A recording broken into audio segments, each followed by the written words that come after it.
For today's video guys, may matutunan naman tayo na bago about sa ating tubig machine. Pagwawiring sa ating tubig machine, ituturo ko.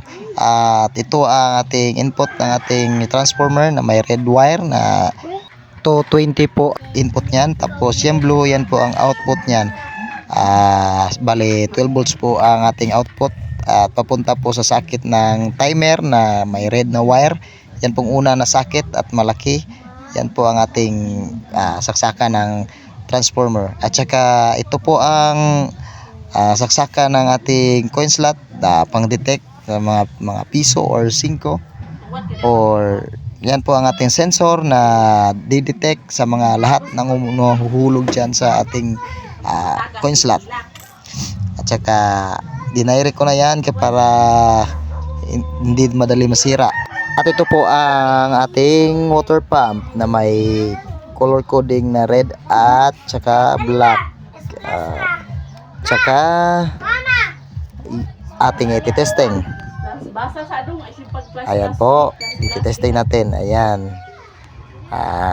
Umilaw na. Yan po ang ating negative sign kung gusto mong bawasan ang iyong tubig machine na tumutulo sa ating tubig machine. Ayan po ang negative niyan. Bawas po yan. At ito pong sa kabila, sa may kaliwa, yan po ang ating pangdagdag. At itatap nyo lang yan kasi push button naman yan.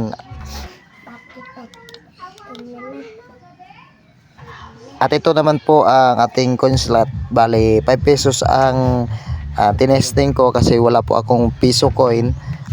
Testing lang naman. Bali pang tutorial lang. Kaya 5 pesos. Yan po. Makikita nyo dyan. Bale, continue na po lahat ng piso kada hulog mo. Kahit ilang piso pa yan or 5 pa yan ang nahulog mo, makukontinue po yung oras. At saka hindi na po siya katulad ng old na piso coin slot. Yan na po ang bago natin.